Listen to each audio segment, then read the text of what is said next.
Hi, I'm Emma. Before I get into what happened at the family barbecue, please make sure to like and subscribe for more stories like this one. It was a warm day, and the backyard buzzed with laughter and the sizzle of burgers on the grill. My husband, Alex, and I were hosting our annual family barbecue at his parents' house. It was one of those gatherings where everyone felt at ease, catching up over cold drinks and home-cooked food. Emma, could you pass the potato salad? Alex called out as he flipped another burger. Sure thing, I replied, weaving through family members sprawled across the lawn and on picnic chairs. Near the grill stood Alex's sister, Karen, hovering slightly apart from the festivities, her presence almost like a shadow. Karen was particular about her personal spaces, especially here at their parents' home, where she still kept a room despite no longer living there. Hey Karen, why don't you join us for a game of cornhole? I asked, trying to coax her into the fun. No thanks, Emma. I'm just enjoying the view from my spot, she replied, her eyes briefly meeting mine with a hint of tension in her smile. As the afternoon wore on, the downstairs bathroom became a hot spot, with a constant line forming outside the door. In need of a quick escape, I remembered the less used upstairs bathroom. I excused myself and headed inside, appreciating the brief respite from the crowd as I made my way upstairs. The house was cooler, the noise from outside muffled by the walls. As I reached the top, I heard faint music coming from Karen's old room, her personal sanctuary. Relieved, I pushed open the bathroom door and stepped inside. The bathroom was decorated with intricate tiles and lush plants, a stark contrast to the simpler one downstairs. After a quick wash, I stepped out, feeling refreshed. Suddenly, Karen appeared at the end of the hallway, her face contorted with anger. Emma, what the hell do you think you're doing? Startled, I replied, I just needed to use the bathroom. The other one was busy, and I thought, this is my bathroom. You have no right to just barge in here whenever you feel like it. Karen, it's just a bathroom. I didn't think it would be a problem. I'm sorry if I upset you. Her eyes narrowed, her voice icy. You should have waited downstairs. You know how I feel about my space. Trying to keep the peace, I responded softly, I understand, Karen, but it was urgent. I didn't mean to invade your space. Her reaction was swift and shocking, a push that sent me stumbling backward. My feet lost their grip, and the world tilted as I fell back toward the stairs. The last thing I remembered before everything went black was the sound of my own scream echoing off the walls. What started as a simple act of using a bathroom quickly escalated into a nightmare. I lay crumpled at the bottom of the stairs, pain radiating through my arm and head as the sounds of the barbecue faded into a distant hum. Karen stood at the top of the stairs, her face a mix of shock and defiance. You pushed her. I saw it. Alex's voice boomed as he rushed to my side, his hands gently checking over me. Karen, what were you thinking? Alex's mom exclaimed from behind, her voice filled with disbelief. It was an accident, she startled me. Karen's voice was shaky, but the edge of anger was still there. An accident? Karen, she's hurt. Alex snapped back, his concern turning into anger as he cradled my head in his lap. I told her not to use my bathroom. She never listens. Karen retorted, her justification falling flat among the gathering crowd. Enough, Karen. This isn't about a bathroom. Emma could be seriously injured, Alex's dad said sternly as he dialed for an ambulance. Groaning, I tried to sit up, but the pain in my arm surged and I cried out. It's broken, I think. I managed to whisper amidst the chaos. Why would you do this, Karen? Alex's aunt, who had come outside to see what the commotion was about, asked in a tone of utter confusion and dismay. I want my space to be respected, Karen murmured more to herself than to anyone else, as if trying to justify her actions internally. The sound of sirens approached, breaking the tense silence that had fallen over the backyard.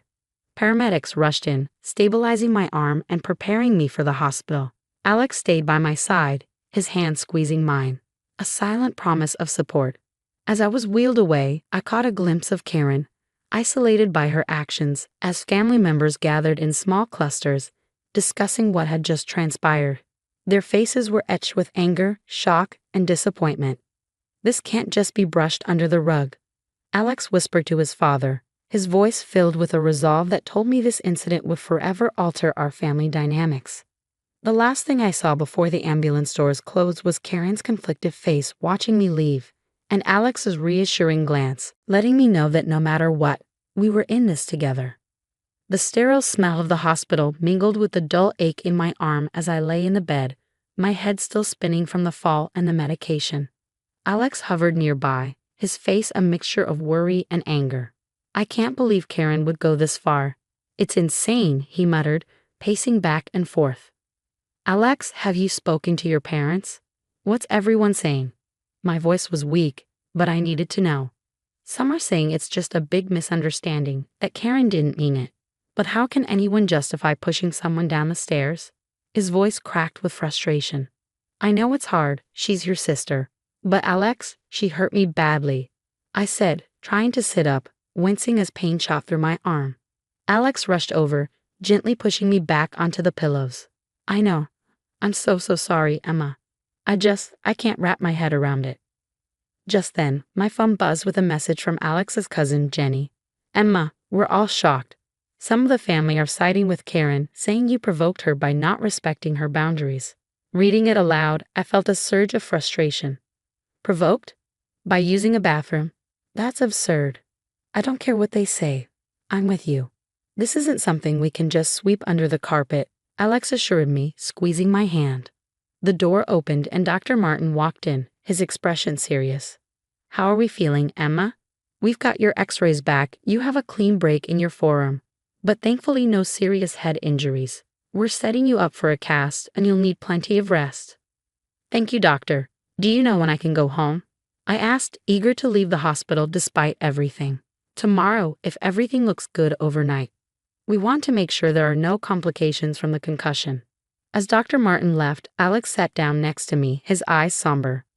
"We need to decide what we're going to do about Karen. This can't go on." "Alex, this isn't just about me anymore. It's about ensuring this doesn't happen to someone else. She needs help, real help," I replied, feeling the weight of the situation more than ever. "You're right. I'll talk to my parents again. This isn't just a family squabble. It's serious." As night fell, the soft beeping of the hospital machines kept me company, my thoughts racing about the future. Tomorrow I would go home, but the real healing was just beginning for my body and our family. Back at home, the living room was tense, the usual chatter replaced by a heavy silence as we gathered for the family meeting Alex had arranged. He was determined to address what had happened. Every seat was filled, and everyone's eyes occasionally darted towards the empty chair saved for Karen. When she finally walked in, the room's temperature seemed to drop, her presence sending ripples of discomfort across the room. "You didn't need to call everyone like this, Alex," Karen muttered, avoiding eye contact as she took her seat. "We're here because what you did to Emma is unacceptable, Karen. You hurt her badly, and we need to talk about it," Alex said firmly, his usual easygoing nature gone. "Karen, why did you push Emma?" Grandma asked, her voice trembling slightly, not wanting to believe what had occurred. "It was an accident. I've told everyone 1,000 times. She invaded my space, and I reacted. That's it." Karen's tone was defensive, her arms crossed. "That's not just it, Karen. You could have seriously injured Emma, or worse," I said, feeling the strength of my conviction despite my physical weakness. "A bathroom isn't worth someone's safety. How can you justify hurting someone over something so trivial?" Uncle Joe chimed in, his brow furrowed in confusion. Karen shifted uncomfortably. "I told her before about using my things. She never listens." "I didn't know using a bathroom would lead to me being hospitalized," I replied, my voice firm. "Karen, we need to feel safe around each other. If we can't, then what kind of family are we?" My voice grew stronger, bolstered by the nods of agreement around the room. "It's about respect, Karen," Alex added. "What if something worse had happened? Would you still justify it as protecting your personal space?" Karen looked around, her usual bravado diminishing as she met the eyes of the family. None of them were on her side. I didn't think it was that serious." "It is serious. It's about more than just a bathroom. It's about how we treat each other, about understanding and respecting boundaries that matter." I continued, my gaze steady on her. "You all are making this a bigger deal than it needs to be." Karen stood up abruptly, her chair clattering back. "This is exactly the problem, Karen. Even now, you're not taking responsibility for your actions. Alex's disappointment was palpable. With that, Karen stormed out, the door slamming shut behind her, leaving a resounding echo in the room. The remaining family members exchanged glances, the air filled with a mix of relief and sadness. Alex reached for my hand, giving it a reassuring squeeze. "We'll sort this out, Emma, together," he whispered as the family began to discuss how to heal and move forward, united by a renewed understanding of what truly mattered. Weeks passed, and my recovery progressed steadily. Alex was by my side every step of the way, his support unwavering. Our bond, forged in the adversity we faced, felt stronger than ever. Conversations about Karen grew sparse, her presence in our lives diminishing as naturally as the autumn leaves fell from the trees. I heard Karen lost her job, Alex mentioned one evening as we sat on our porch, the cool air refreshing. "Really? What happened?" My curiosity piqued despite my attempts to distance myself from anything related to her. "Some sort of altercation at work. It seems her temper got the better of her again. A few of her friends have stepped back too." Alex sighed, the disappointment still lingering in his voice. "It's sad, really. I wish it didn't have to come to all this. But maybe it's the wake-up call she needed." I mused, hoping that this might lead Karen to some self-reflection. "Yeah, Maggie. How are you feeling about everything now?" Alex looked at me, his eyes searching for any signs of unresolved pain. "Stronger, in many ways. It's strange, but facing that kind of betrayal from someone you thought was family, it makes you realize the importance of standing up for yourself." I paused, taking in the quiet around us. "And how about us?"